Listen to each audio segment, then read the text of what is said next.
اهمیت قدیر فقط این نیست که امیرالمؤمنین را معین کردن، اینم مهم است، اما از این مهمتر این است که ضابطه را معین کردند، قاعده را معین کردند. معلوم شد که در جامعه اسلامی حکومت سلطنتی معنا ندارد، حکومت شخصی معنا ندارد.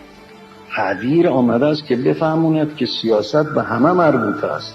در هر عصری باید حکومتی باشد با سیاست، منتها سیاست عادلانه.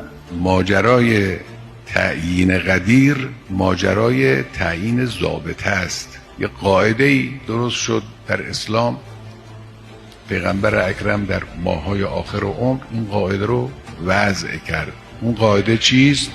قاعده امامت، قاعده ولایت. بنابراین اینطور نیست که ما خیال کنیم که ولایتی که در اینجا میگن اون امامت هست و امامت هم در عرض فروع دین است. نه خیر، این ولایت عبارت از حکومت است، حکومت مجری اینهاست.